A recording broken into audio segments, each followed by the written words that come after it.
you, Leah.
You guys know those mics are hot.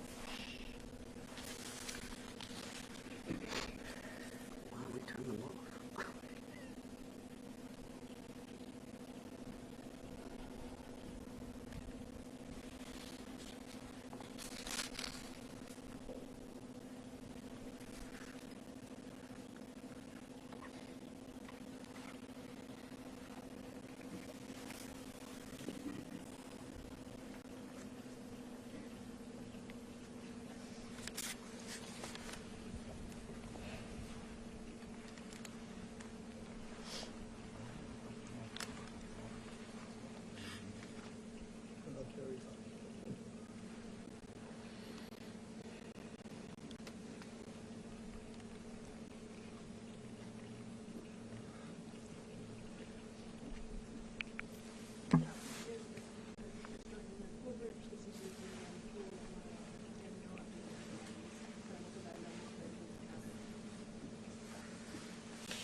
Got to watch it.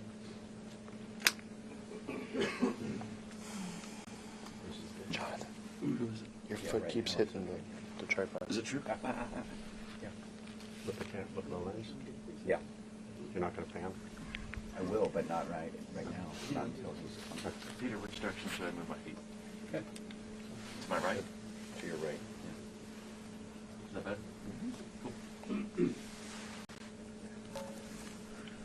Yeah, again, it's in the shot. Okay, yep. Let me know. Try to figure it out. How about down here? Yeah, I mean, that's fine. That's fine. You're good. Like that's okay. Yeah.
so we can actually see the floor.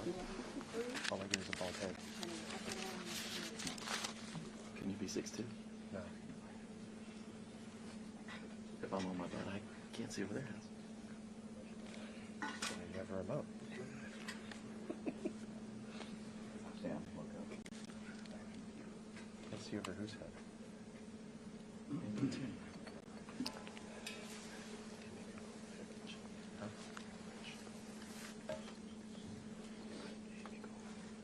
She put.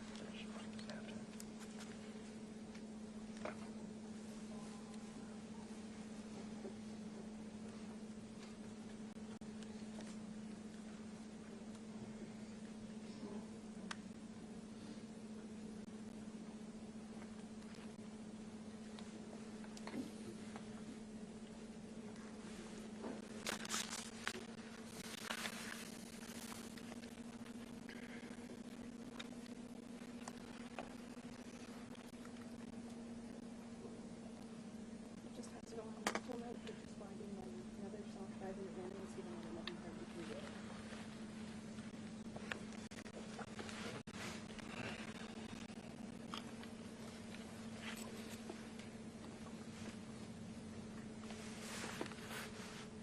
El imperio en decadencia, él y su esposa, nuestra amada Silvia Flores de Maduro. Así que, hermanas y hermanos, la tarea y la acción están dadas. Lo que nos corresponde hacer es mantenernos activos en las calles, hablarle a nuestras vecinas, vecinos, lealtad absoluta al proyecto de Chávez. No han podido con nosotros ni podrán. Es la consigna que debemos tener en alto, pero siempre con la fe puesta en Dios y en el apoyo, el amor que ha tenido nuestro presidente para con nosotros, su pueblo, el hombre leal al proyecto de Chávez, el hombre que nos visibilizó históricamente durante estos más de 26 años de revolución bolivariana. Lo hicieron con Chávez y no pudieron, carajo. No van a poder con Nicolás Maduro tampoco, porque aquí está el pueblo restiado, el pueblo que ha estado con él permanentemente, trabajando en todos los aspectos de la gobernanza, difundida en cada comuna, en cada consejo comunal, en cada barrio, en cada caserío. Así que pedirle máxima lealtad, máxima movilización y comunicación. La instrucción está dada y el pueblo venezolano la va a cumplir. Que no se vuelva al carajo a Nicolás Maduro Moro y a la primera combatiente Silvia Flores, porque no van a poder con nosotros, carajo. La instrucción está dada con gallardía, mujeres y hombres, a salir a defender la patria. ¡Que viva la patria! ¡Que viva! ¡Que viva Nicolás Maduro Moro! ¡Que viva Silvia Flores! ¡Que viva! ¡Que viva el legado histórico de Hugo Chávez! ¡Que viva! ¡Venceremos, carajo, patria o muerte! Venceremos, patria o muerte, así es, camarada Nori. Un artesano que viene con la viceministra de Cultura, Mari Peñano. Saludos, camarada. Su mensaje para toda Venezuela. Pero buenas tardes. Además de dar un mensaje de aliento en esta tarde de hoy, cuando estamos defendiendo la patria ante el atlante insolente del imperio más peligroso y más asesino del mundo, les quiero hacer un llamado a reflexión a los diputados de la República.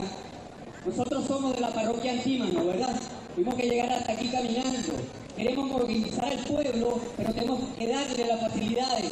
Tenemos que ponerle transporte al pueblo, porque yo sé que mucha gente estaría dispuesta a estar aquí, pero no todo el mundo puede venir. Muchos adultos mayores les cuesta llegar hasta aquí caminando. Nos conseguimos con unos compañeros de Caricuado también.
Okay, thank you very much. This is big stuff.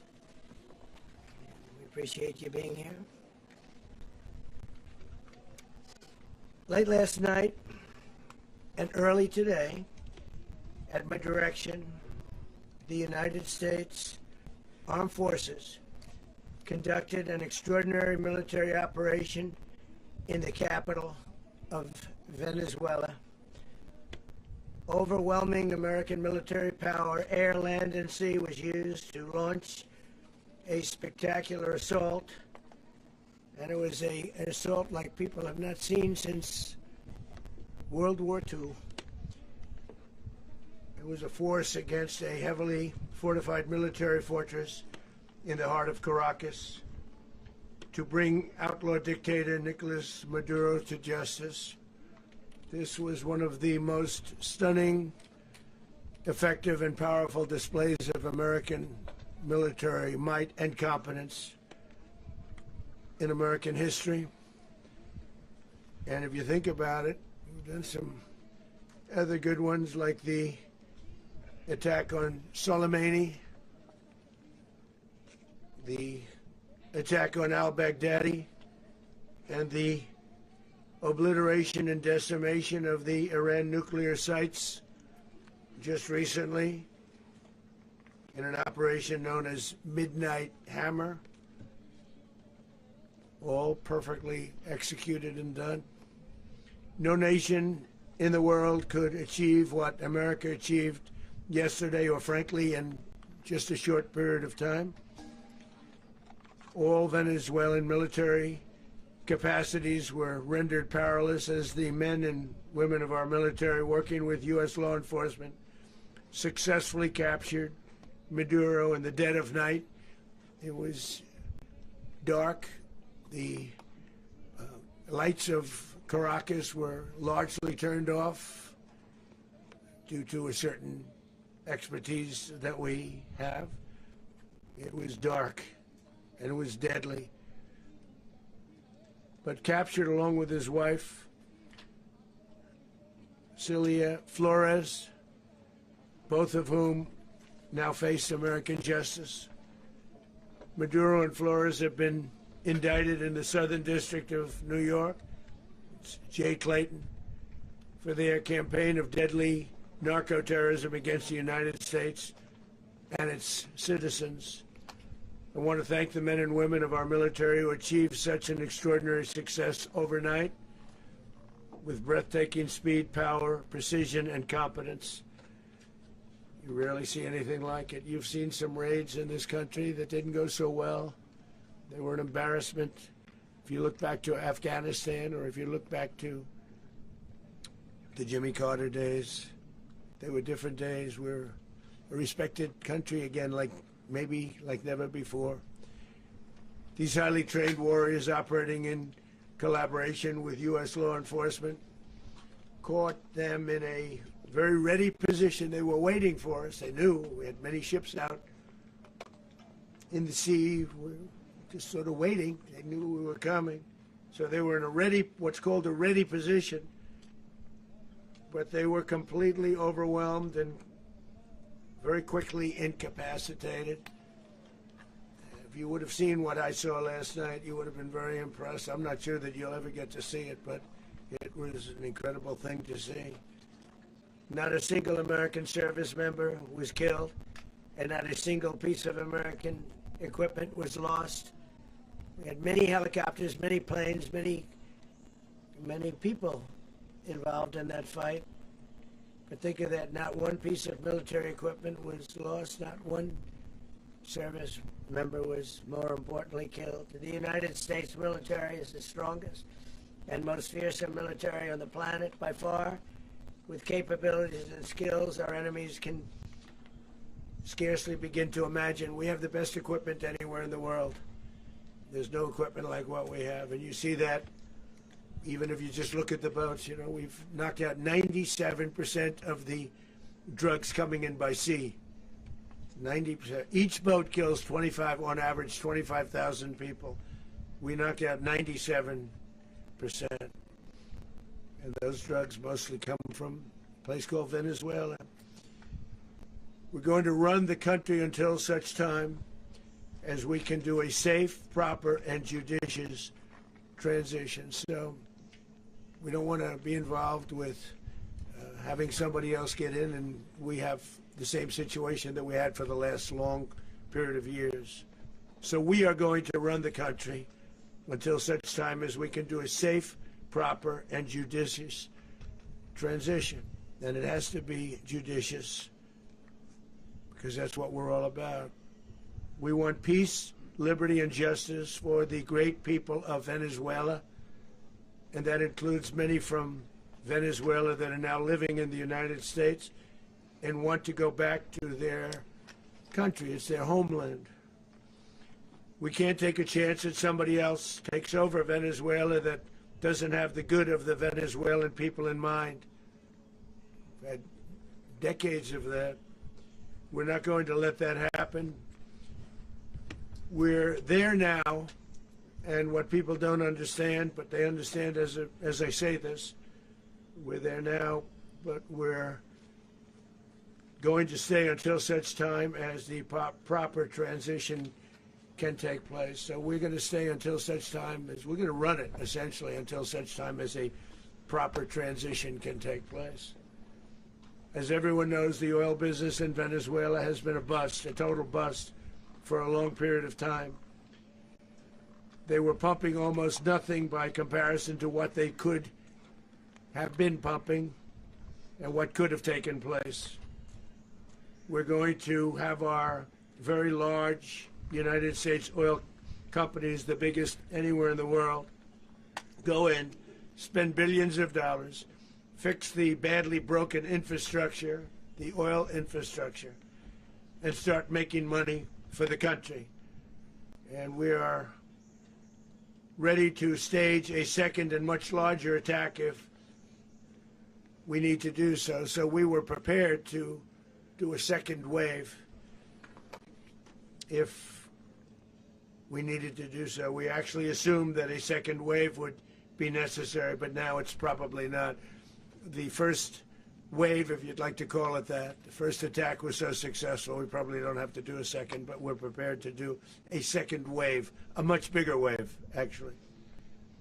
This was pinpoint, but we have a much bigger wave that probably won't have to do. This partnership of Venezuela with the United States of America, a country that everybody wants to be involved with because of what we were able to do and accomplish, will make the people of Venezuela rich, independent, and safe. And it will also make the many, many people from Venezuela that are living in the United States extremely happy. They suffered. They suffered. So much was taken from them. They're not going to suffer anymore. The illegitimate dictator Maduro was the kingpin of a vast criminal network responsible for trafficking colossal amounts of deadly and illicit drugs into the United States. As alleged in the indictment, he personally oversaw the vicious cartel known as Cartel de las Solas, which flooded our nation with lethal poison, responsible for the deaths of countless Americans, many, many Americans. Hundreds of thousands over the years of Americans died because of him. Maduro and his wife will soon face the full might of American justice and stand trial on American soil. Right now they're on a ship. They'll be heading to ultimately New York, and then a decision will be made, I assume, between New York and Miami or Florida. But we have people where the overwhelming evidence of their crimes will be presented in a court of law. And I've seen it. I've seen what we have. It's both horrible and breathtaking that something like this could have been allowed to take place. For many years after his term as president of Venezuela expired, Maduro remained in power and waged a ceaseless campaign of violence, terror, and subversion against the United States of America, threatening not only our people, but the stability of the entire region. And you all saw it. In addition to trafficking gigantic amounts of illegal drugs that inflicted untold suffering and human destruction all over the country, all over in particular the United States. Maduro sent savage and murderous gangs, including the bloodthirsty prison gang, Tren de Aragua, to terrorize American communities nationwide, and he did indeed. They were in Colorado. They took over apartment complexes. They cut the fingers off people if they call police. They were brutal, but they're not so brutal now.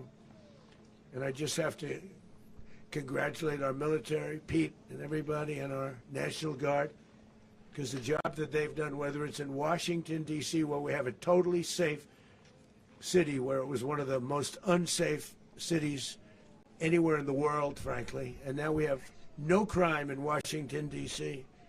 We haven't had a killing. We had the terrorist attack a few weeks ago.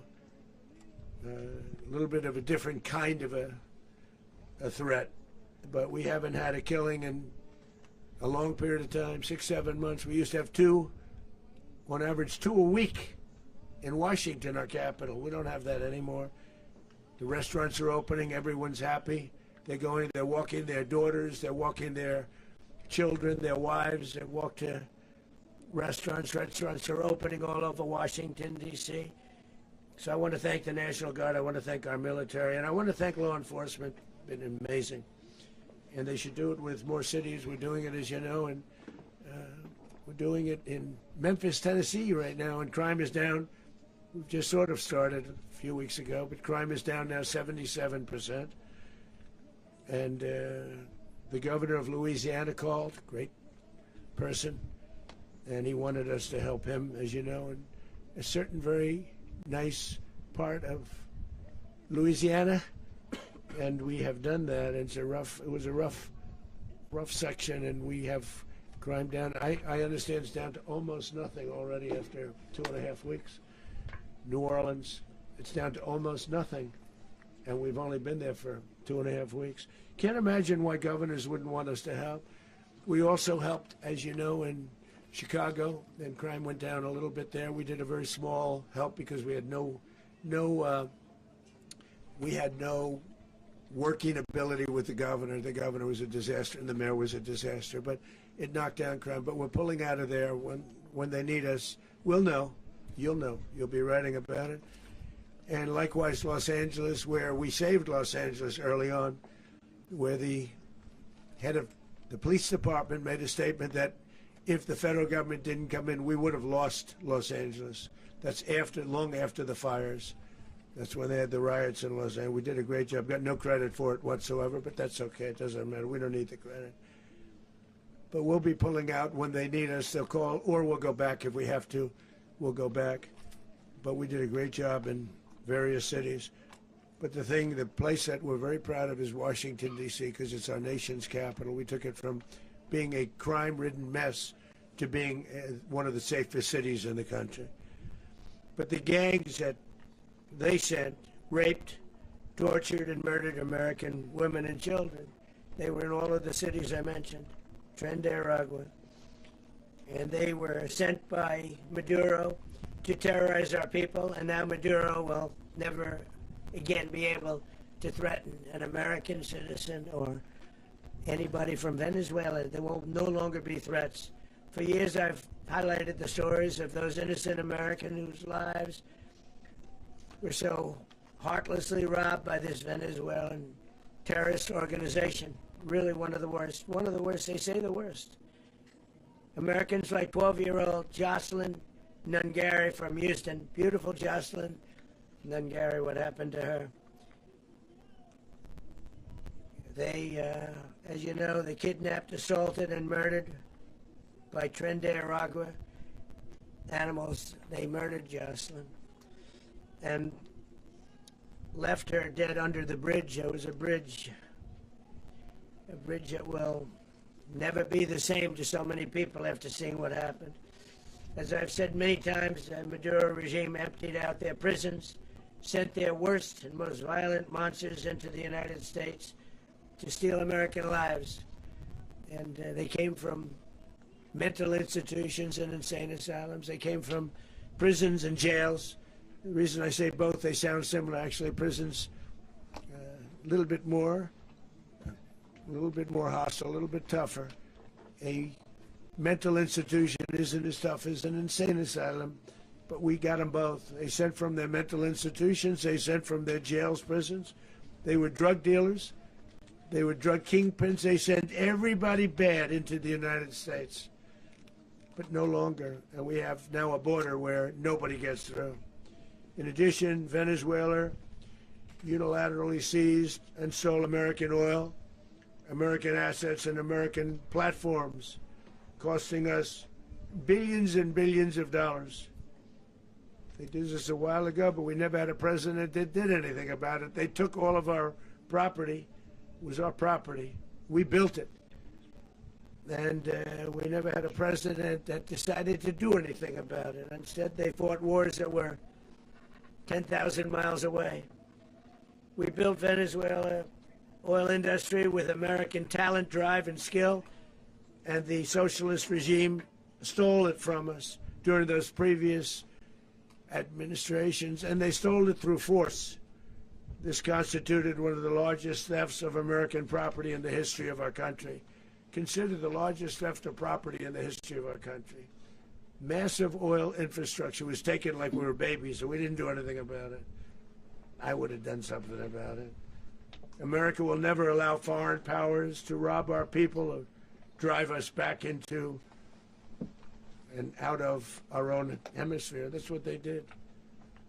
Furthermore, under the now deposed dictator Maduro, Venezuela was increasingly hosting foreign adversaries in our region and acquiring menacing offensive weapons that could threaten U.S. interests and lives. And they used those weapons last night.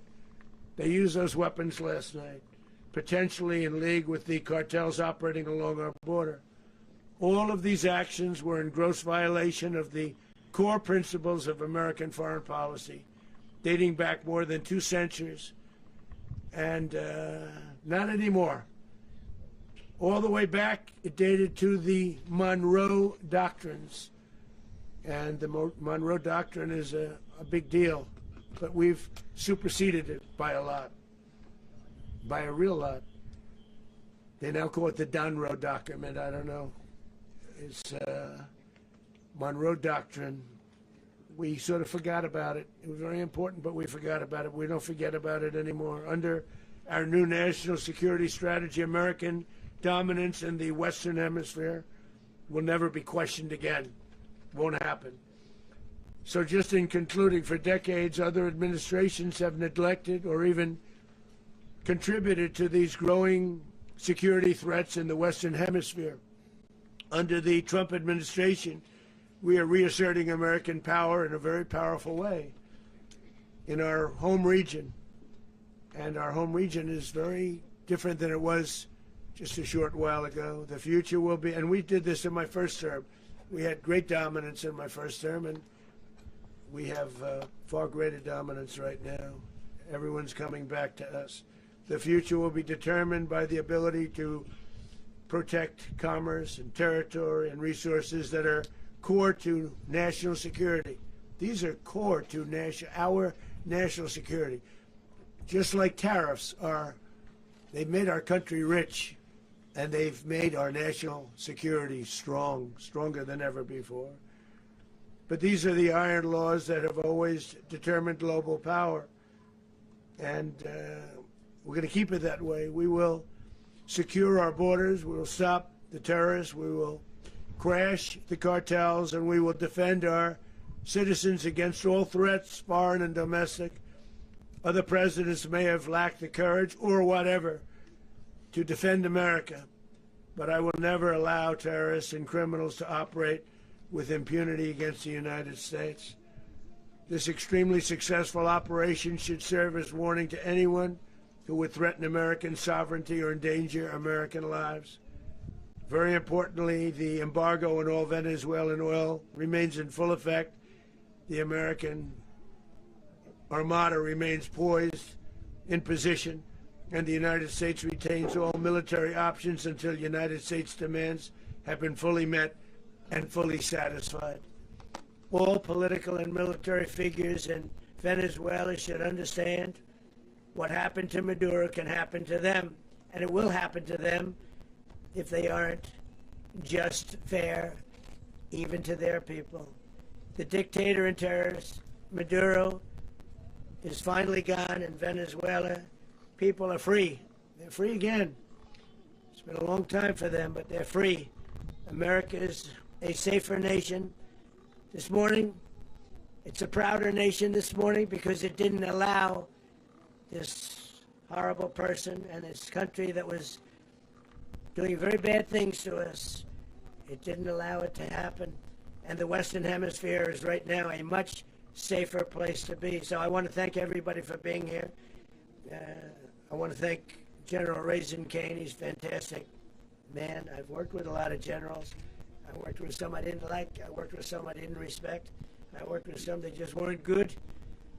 But this guy is fantastic. I watched last night one of the most precise attacks on sovereignty. I mean, it was an attack for justice. And I'm very proud of him, and I'm very proud of our Secretary of War, Pete Hegseth, who I'm going to ask to say a few words. Thank you very much. Mr. President, can you explain how the U.S. will run Venezuela? Well, thank you, Mr. President.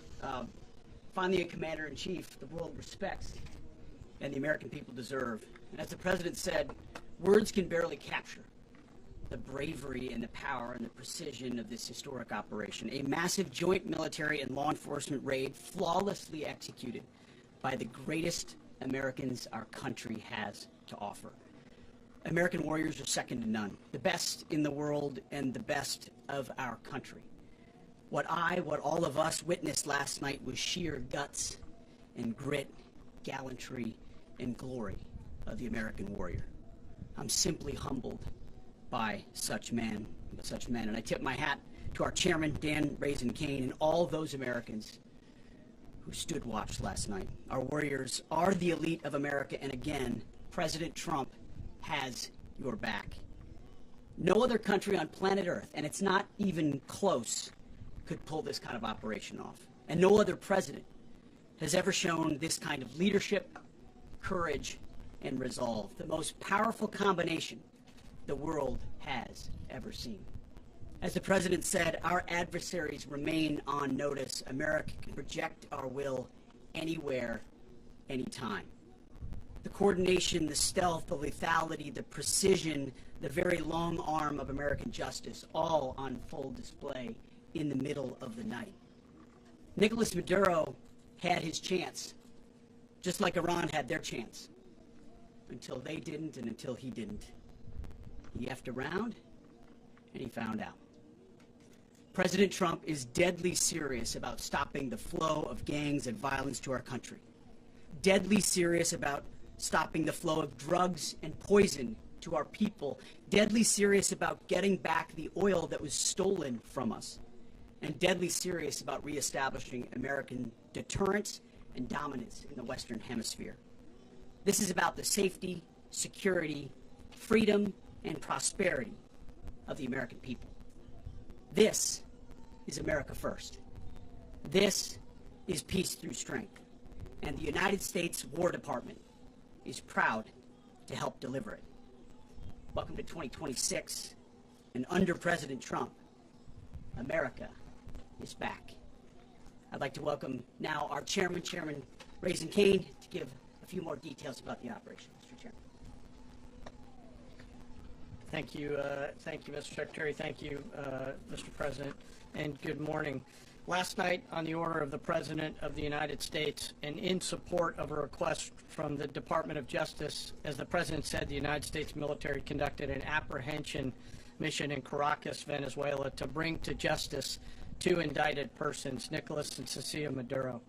This operation, known as Operation Absolute Resolve, was discreet, precise, and conducted during the darkest hours of January 2nd, and was the culmination of months of planning and rehearsal, an operation that, frankly, only the United States military could undertake. What I'd like to do this morning is talk to you through some of the preparation and the details without compromising any of our tactics, techniques, and procedures. There is always a chance that we'll be tasked to do this type of mission again. Our interagency work began months ago and built on decades of experience of integrating complex air, ground, space, and maritime operations. While the past 2 decades have honed the skills of our special operations forces, this particular mission required every component of our joint force, with soldiers, sailors, airmen, Marines, and Guardians working in unison with our intelligence agency partners and law enforcement teammates in an unprecedented operation. We leveraged our unmatched intelligence capabilities and our years of experience in hunting terrorists, and we could not have done this mission without the incredible work by various intelligence agencies, including the CIA, NSA, and NGA. We watched, we waited, we prepared, we remained patient and professional. This mission was meticulously planned, drawing lessons from decades of missions over the last many years, many missions over these last many years. This was an audacious operation that only the United States could do. It required the utmost of precision and integration within our joint force. And the word integration does not explain the sheer complexity of such a mission. An extraction so precise it involved more than 150 aircraft launching across the Western Hemisphere in close coordination, all coming together in time and place to layer effects for a single purpose: to get an interdiction force into downtown Caracas while maintaining the element of tactical surprise. Failure of one component of this well-oiled machine would have endangered the entire mission, and failure is never an option for America's joint force. Those in the air over Caracas last night were willing to give their lives for those on the ground and in the helicopters. Let me talk a little bit about the preparation. After months of work by our intelligence teammates to find Maduro and understand how he moved, where he lived, where he traveled, what he ate, what he wore, what were his pets, in early December, our force was set pending a series of aligned events. Key was choosing the right day to minimize the potential for civilian harm and maximize the element of surprise, and minimize the harm to the indicted personnel, so as the President said, they could be brought to justice. And as the President said earlier today, weather in Venezuela is always a factor this time of the year. And over the weeks through Christmas and New Year's, the men and women of the United States military sat ready, patiently waiting for the right triggers to be met and the President to order us into action. Last night, the weather broke just enough, clearing a path that only the most skilled aviators in the world could maneuver through. Ocean, mountain, low cloud ceilings, but when tasked with a mission, this organization does not quit. At 10:46 p.m. Eastern Time last night, the President ordered the United States military to move forward with this mission. He said to us, and we appreciate it, Mr. President, good luck and Godspeed. And those words were transmitted to the entire joint force. Over the course of the night, aircraft began launching from 20 different bases on land and sea across the Western Hemisphere.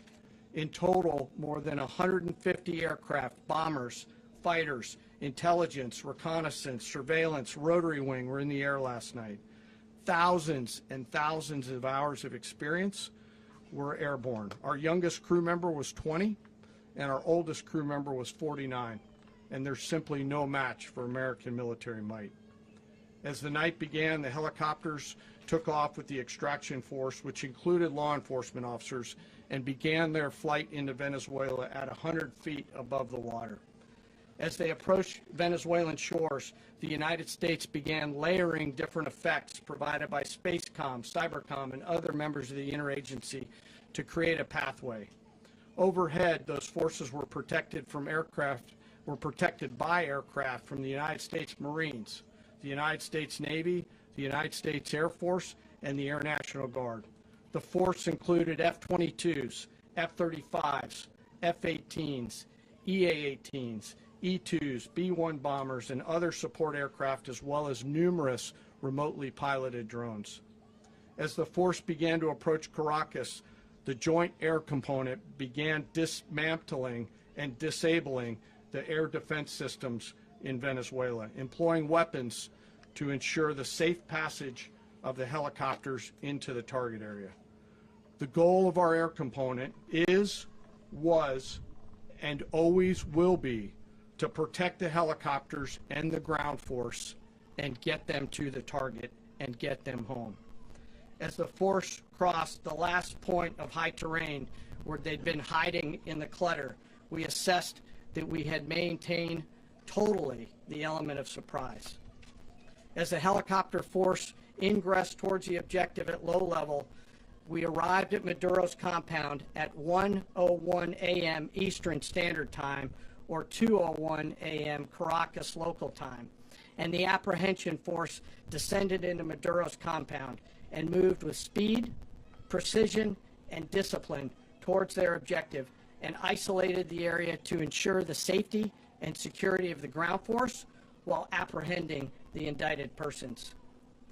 On arrival into the target area, the helicopters came under fire, and they replied with that fire with overwhelming force in self-defense. One of our aircraft was hit but remained flyable, and as the President said earlier today, all of our aircraft came home, and that aircraft remained flyable during the rest of the mission. As the operation unfolded at the compound, our air and ground intelligence teams provided real-time updates to the ground force, ensuring those forces could safely navigate the complex environment without unnecessary risk. The force remained protected by overhead tactical aviation. Maduro and his wife, both indicted, gave up and were taken into custody by the Department of Justice, assisted by our incredible U.S. military with professionalism and precision, with no loss of U.S. life. After securing the indicted persons, the force began to prep for departure. Helicopters were called in to exfiltrate the extraction force, while fighter aircraft and remotely piloted aircraft provided overhead coverage and suppressive fire. There were multiple self-defense engagements as the force began to withdraw out of Venezuela. The force successfully exfiltrated and returned to their afloat launch bases, and the force was over the water at 3:29 a.m. Eastern Standard Time with indicted persons on board. And both Maduro and his wife were embarked aboard the USS Iwo Jima. In closing, what we've witnessed today is a powerful demonstration of America's joint force. We think, we develop, we train, we rehearse, we debrief, we rehearse again and again, not to get it right, but to ensure that we cannot get it wrong. Our jobs are to integrate combat power so when the order comes, we can deliver overwhelming force at the time and the place of our choosing against any foe anywhere in the world. I am immensely proud today of our joint force and filled with gratitude to represent them here today. There is simply no mission too difficult for these incredible professionals and the families that stand by them and support them. As we stand here this morning, our forces remain in the region at a high state of readiness, prepared to project power, defend themselves, and our interests in the region. This operation is a testament to the dedication and unwavering commitment to justice and our resolve to hold accountable those who threaten peace and stability. In closing, I want to express my heartfelt gratitude to the brave men and women who executed this mission. Their courage and tireless commitment to our nation are what makes us strong. Thank you, Mr. Secretary, and thank you, Mr. President. Well, I don't have much to add to what you've heard now, other than the following points. Nicolas Maduro was indicted in 2020 in the United States. He is not the legitimate president of Venezuela. That's not just us saying it. The first Trump administration the Biden administration, the second Trump administration, none of those three recognize him. He's not recognized by the European Union and multiple countries around the world. He is a fugitive of American justice with a $50 million reward, which I guess we saved $50 million. And We should make sure. yeah, exactly. But Don't let anybody claim it. Nobody deserves it but us. But I want to be clear about one thing. Nicolas Maduro had multiple opportunities to avoid this. He was provided multiple very, very, very generous offers and chose instead to act like a wild man, chose instead to play around. And the result is what we saw tonight. The other message here is the following. You have a guy, like many people around the world, they like to play games. You have a guy who decides he's going to invite Iran into his country, is going to, do the confiscation of American oil companies, is going to flood our country with gang members, is going to take Americans prisoner and try to hold them for hostage and trade them like he was able to do with the Biden administration. Basically likes to play games all this time and thinks nothing's going to happen. And I hope what people now understand is that we have a president. The 47th president of the United States is not a game player. When he tells you that he's going to do something, when tells you he's going to address a problem, he means it. He actions it. I can tell you, I've watched this process now for 14, 15 years, been around it. Everybody talks. I'm going to do this. I'm going to do that. When I get there, we're going to do this. We're going to take. This is a president of action. Like, I don't understand yet how they haven't figured this out. And now, if you don't know, now you know. Because this is the way it's going to play out. And I think people need to understand that this is not a president that just talks and does letters and press conferences. And, if he says he's serious about something, he means it. And this is something that was a direct threat to the national interest of the United States. And the president addressed it. This is a president of peace, by the way. I told you what I just said earlier. This guy had multiple opportunities to find his way somewhere else and figure out another. He could have been living somewhere else right now very happy, but instead he wanted to play big boy. And so now, he's got other sets of problems on his hands. And but I think that the message here should be for the world. Look, the president doesn't go out looking for people to pick fights with. He's not, generally wants to get along with everybody. We'll talk and meet with anybody, but don't play games. Don't play games with this president's in office because it's not going to turn out well. And so I hope that, I guess that lesson was learned last night, and we hope it will be instructive moving forward. Is that a message for Cuba? Mr. President. Mr. President. Mr. President. Mr. President. Mr. President. You said that the U.S. is going to run Venezuela, so who's in power right now? Well, we're going to be running it with a group, and we're going to make sure it's run properly. We're going to rebuild the oil infrastructure, which will cost billions of dollars. It'll be paid for by the oil companies directly. They will be reimbursed for what they're doing, but it's going to be paid. And we're going to get the oil flowing the way it should be. As you know, it was just a minor flow. It was actually a minor flow for what they have. But we're going to run it properly, and we're going to make sure the people of Venezuela are taken care of. We're going to make sure the people that were forced out of Venezuela by this thug are also taken care of. Mr. President. Mr. President. Mr. President. Mr. President, does the U.S. running the country mean that U.S. troops will be on the ground? How will that work? Well, they always say boots on the ground. So we're not afraid of boots on the ground if we have to have. We had boots on the ground last night at a very high level, actually. We're not afraid of it. We don't mind saying it. But we're going to make sure that that country is run properly. We're not doing this in vain. This is a very dangerous attack. This is an attack that could have gone very, very badly. Could have gone very badly. We could have lost a lot of people last night. We could have lost a lot of dignity. We could have lost a lot of equipment. The equipment is less important, but we could have lost a lot. And we're going to make sure that this is proper. We're there now. We're ready to go again if we have to. We're going to run the country right. It's going to be run very judiciously, very fairly. It's going to make a lot of money. We're going to give money to the people. We're going to reimburse people that were taken advantage of. We're going to take care of everybody. It's very important. We couldn't let them get away with it. They stole our oil. We built that whole industry there, and they just took it over like we were nothing. And we had a president that decided not to do anything about it.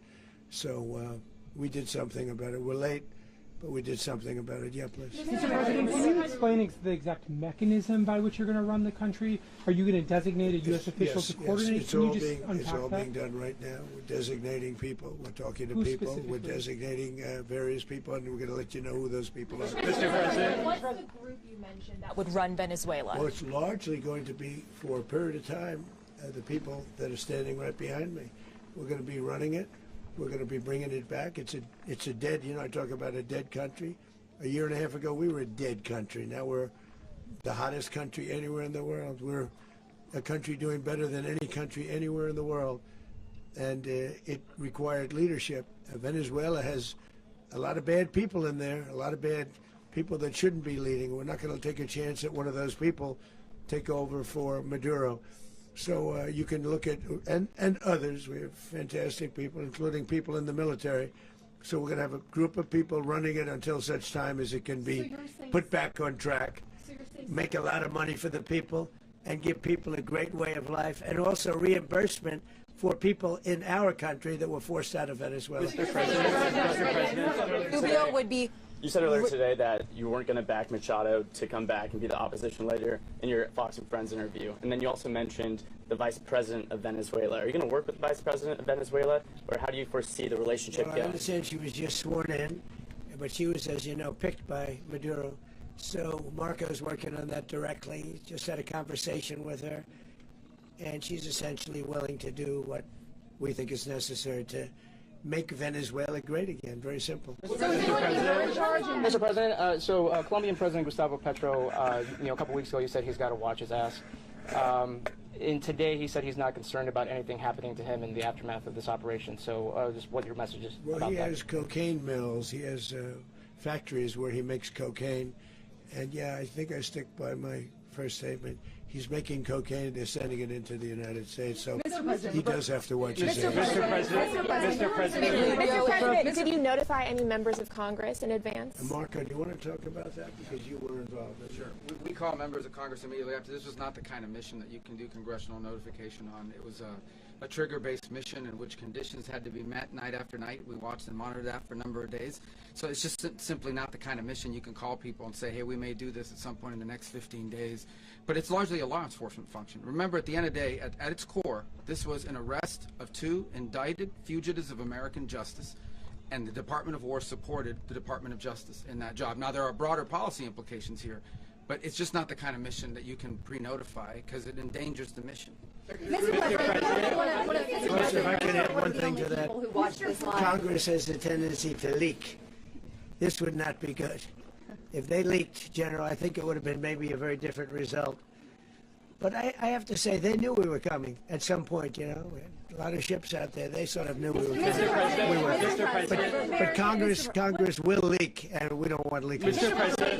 President. You were one of the only people to watch this all play out live. What was Maduro doing when the U.S. forces entered what I assume would be his home? And also, was there any point where the U.S. was considering if Maduro pushed back or resisted killing Maduro?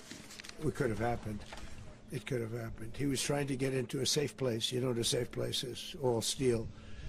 And he wasn't able to make it to the door because our guys were so fast. They went through the opposition so fast. And there was a lot of opposition. People were wondering, do we get them by surprise? Sort of surprised, but they were waiting for something. It was a lot of opposition. There was a lot of gunfire. You saw some of it today. But he was trying to get to a safe place, which wasn't safe because we would have had the door blown up in about 47 seconds, they say on average, regardless of how thick the steel was. It was a very thick door. It was a very heavy door, but he was unable to get to that door. He made it to the door. He was unable to close it. So where is Maduro going to be? Where is Maduro going to be in the time being right now? Do you know his exact Well, whereabouts? eventually, ultimately, in the near future, he's going to be brought to New York. And where is he going to be held? Where is he going to be held in New York? Do you know? That's going to be up to the officials that do these things. Mr. President, the U.S. has something of a mixed track record of ousting dictators without necessarily a plan for what comes afterwards. Did that weigh on your decision? Well, that's why we had different presidents, but with me, that's not true. With me, we've had a perfect track record of winning.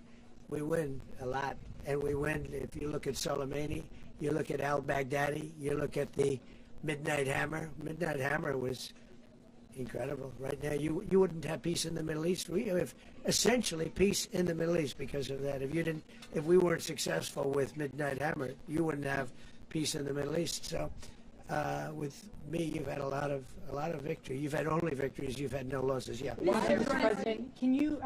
How long do you expect the U.S. to run Venezuela, and how soon do you want the Venezuelan people to hold elections? So I'd like to do it quickly, but it takes a period of time. You know, we're rebuilding. We have to rebuild their whole infrastructure. The infrastructure is rotted. It's actually very dangerous. It's blow-up territory. Oil is very dangerous. It's a very dangerous thing to take out of the ground. It can kill a lot of people. It has killed a lot of people doing just that. The infrastructure is old. It's rotted. Much of it is stuff that we put there 25 years ago, and we're going to be replacing it. And we're going to take a lot of money out so that we can take care of the country. Are you saying that Secretary Rubio and Mr. President, China, Russia, and Iran have interests in Venezuela. How does this operation affect your relationships with them when it comes to the oil and China drugs? and Russia, Russia when we get things straightened out.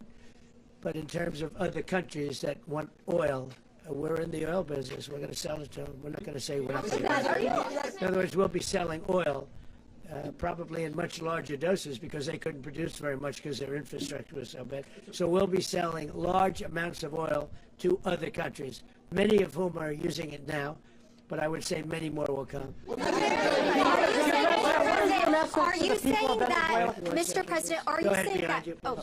Mr. President, thank you. What is your message to the people of Venezuela today? Of course, the civilian population specifically, they have a lot of questions. What is your message to the people of Venezuela? That you're going to have peace, justice. You're going to have some of the riches that you should have had for a long period of time. It was stolen from you. But you're going to have peace and you're going to have safety. You're going to have justice. You're going to have a country. You're going to have a real country. You're going to have potentially a great country. You know, if you go back 20 years, maybe even a little longer ago, that was a great country. And they destroyed it. Remember I said that if we lose this election, the United States will be Venezuela on steroids. That's what would have happened. Had we lost the election, the 2024 election, we suffered so badly when you look at the border from 2020. What they did, what Joe Biden administration did to our country should never be forgotten.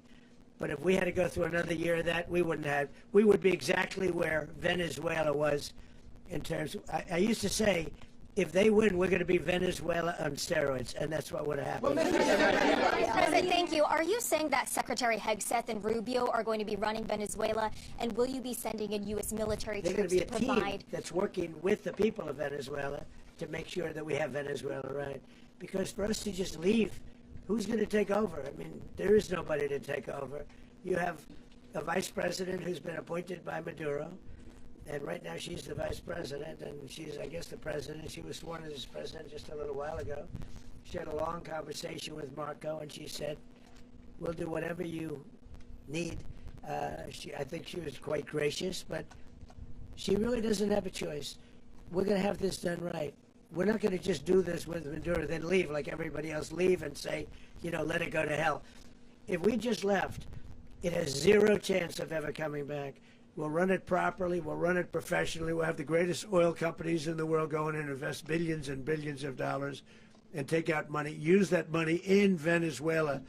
And the biggest beneficiary are going to be the people of Venezuela. And also, I can't stress this strongly enough, the people that got thrown out of Venezuela that are now in the United States, and frankly, some want to stay, and some probably want to go back. Yeah. So, Mr. President, what's being done to protect Americans in the country, and were any of the detained Americans Well, right now they're arrested very last protected night? because nobody's going to mess with us. They're very protected. The people of, and we let them know that you better not touch one of them. Are you concerned that bad elements of the Maduro regime will remain in place?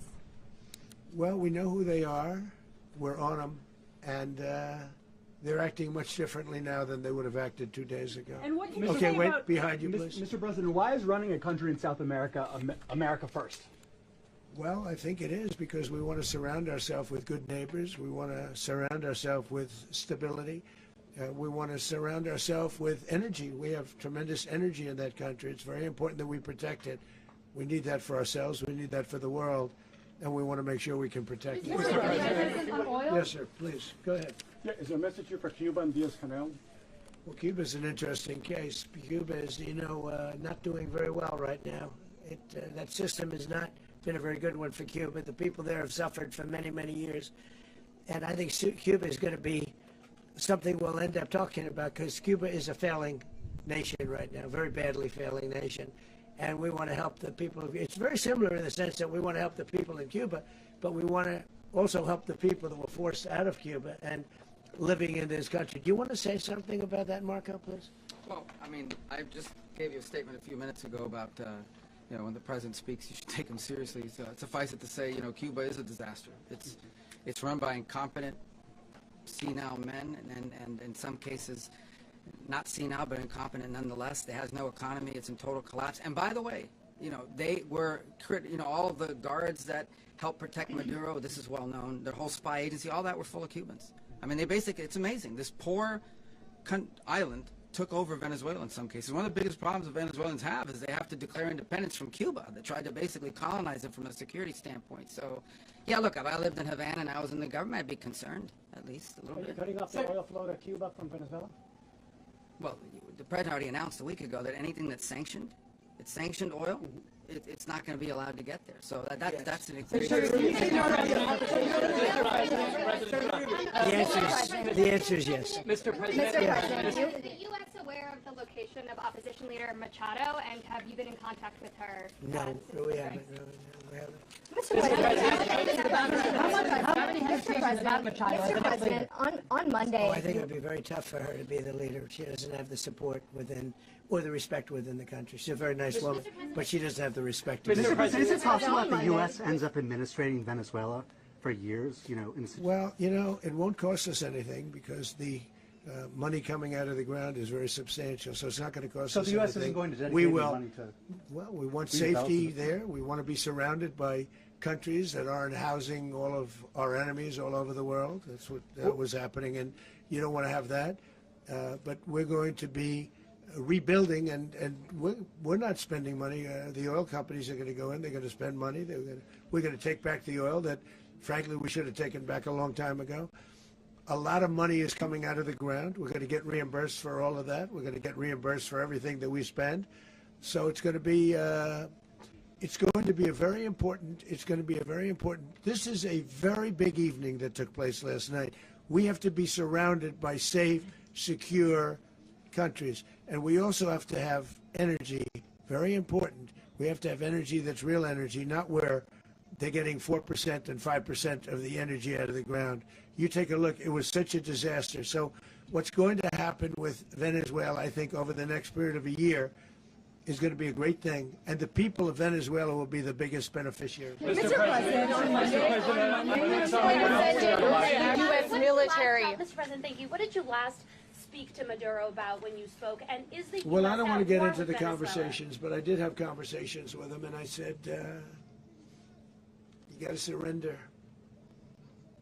And I actually thought he was pretty close to doing so, but now he wished he did, yeah. Mr. President, can you explain, you said that Maduro is responsible for drug trafficking. You recently pardoned the former president of Honduras who was convicted on many drug trafficking. Can you explain how these two situations are different? And would you ever pardon Maduro? I endorsed, as you know, the winning president, the man who won in Honduras. I endorsed the man who won in Chile. I endorsed the man who won in Argentina.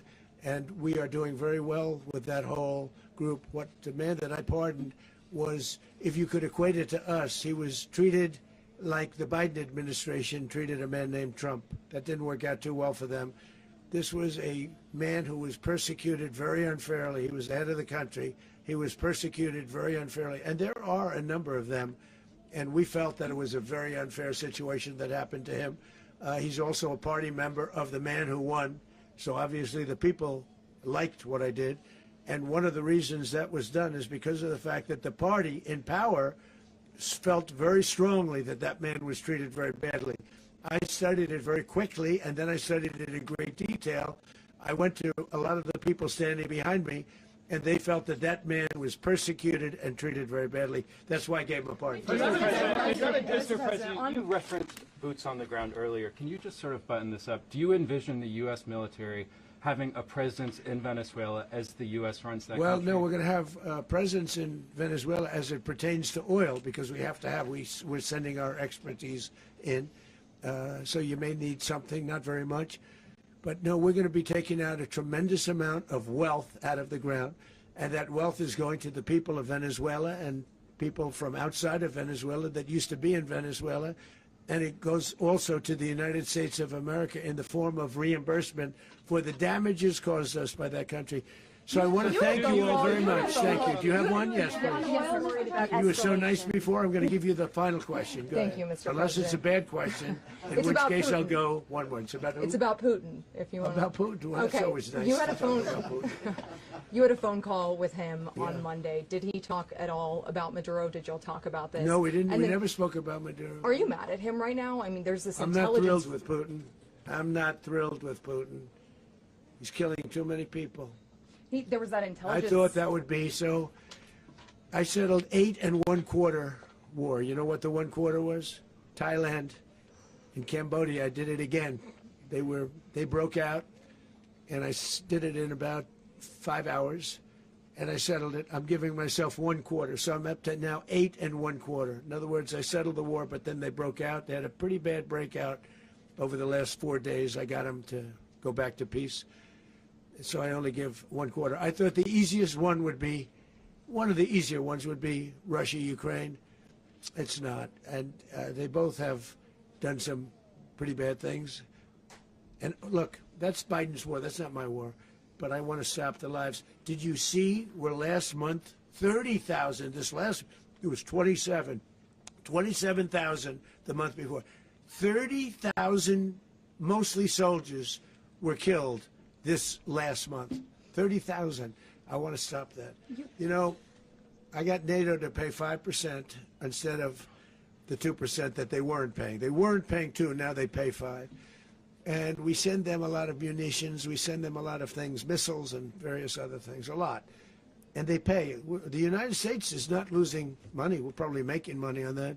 It's the last thing I care about. I just want to stop all those people. We're losing 25, 30,000 human beings. They come from 2 places that are very far away. But if I can stop, because it's something I've been pretty good at doing, deals, I guess. It's all a deal. Life is a big deal. But if I can stop that war and stop 30,000 young people, in addition to the fact that people are being killed in Kiev, people are being killed in other cities throughout, you know, a much smaller number, but they're being killed, viciously killed. So I'm not happy about it. I thought that would be something that would get solved. We have Mr. Witkoff here. I think that we're making progress, but that's a war that should have never happened. If I were president, it would have never happened. Putin says it. Everybody says it. If I were president, that would have never happened. But I inherited that war. That was Joe Biden, Zelensky, and Putin. I came into the situation, and it's a mess. And I will say this. I watched an operation last night that was so precise, that was so brilliant. I mean, it was incredible.